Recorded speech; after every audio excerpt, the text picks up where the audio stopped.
welcome to The Explainer. Today we're going to dive into the story of two sounds that, let's be honest, shaped pretty much all the music we listen to today. We're talking about jazz and blues.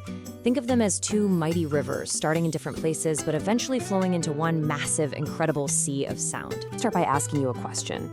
You think about rock and roll, soul, even modern hip-hop. On the surface, they seem like they're from different planets, right? But what if I told you they all share the exact same musical DNA, that they all come from the same family tree? Well, that shared DNA, that family tree, it all starts right here. The answer is a story of two sounds, blues and jazz. Both of them were born out of the unbelievable struggle, the resilience, and the sheer creativity of African American communities. These are our two rivers. All right, so let's journey down our first river. This one runs deep. It runs slow, and it carries the raw, emotional heart of the Mississippi Delta. This, my friends, is the story of the blues. You see, the blues didn't just appear out of thin air. No way. It grew right out of the soil of the post-slavery African-American experience. Its roots are woven into the very fabric of life. You can hear it in the call and response of work songs from the fields, feel it in the powerful emotion of spirituals, and understand it in the ancient tradition of telling stories out loud, stories about real life, love, and loss. So what is it that actually makes a sound blue? Well, it really comes down to this one magic ingredient, the blue notes. These are notes that are bent or played just a little bit off from a standard pitch, and it's that subtle little tweak, that tiny imperfection, that crams so much feeling and soul into a single note. It's the absolute heart of the blues.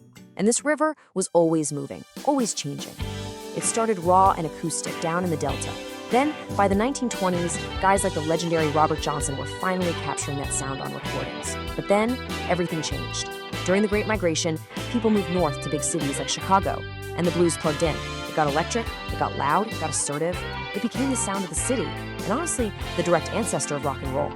Okay, now let's wade into our second river. We're heading to a city that is a sound all its own, New Orleans, the vibrant, complex, and celebratory birthplace of jazz. You know, New Orleans back then was a true melting pot, a real gumbo of sound, and jazz was born right in the middle of it. You had these incredible, complex African rhythms like syncopation, the soul of spirituals and gospel, the instruments and harmonies from European military bands, plus the structure of ragtime and, of course, the blues. All of it bubbling together. Now, you simply cannot talk about early jazz without talking about the one, the only, Louis Armstrong.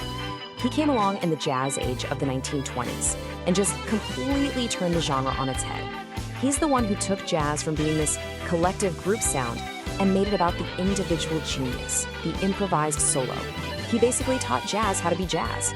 And just like the blues, jazz was a shapeshifter. It never stood still. It kicked off with the big, danceable swing bands of the 20s. But by the 40s, a new generation, guys like Charlie Parker and Dizzy Gillespie, wanted something else, something faster, way more complex, and harmonically wild. And that was bebop.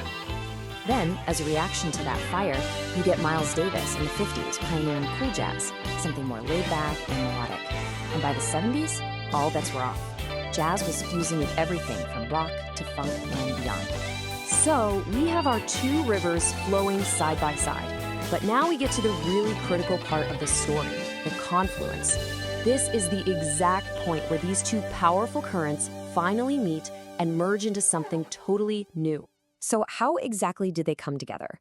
Well, they both grew from the same African-American roots, but they brought different things to the table. The blues provided that raw, emotional foundation, that classic 12-bar structure. Jazz took that structure and built a skyscraper of harmonic complexity on top of it. But the most important thing, they shared a spirit, a deep, fundamental need for personal expression, for telling your story, for improvisation. And when you zoom out and look at the big picture, you see the true legacy of that merger.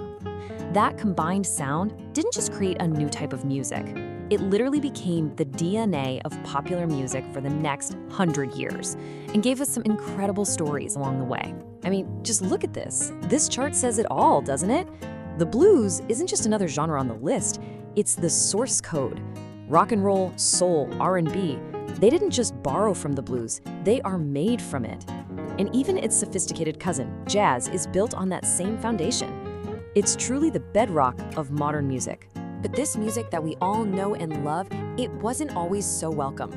Back in the day, conservative societies saw both jazz and the blues as dangerous, rebellious. It was the sound of a new generation pushing back and breaking free from the old rules.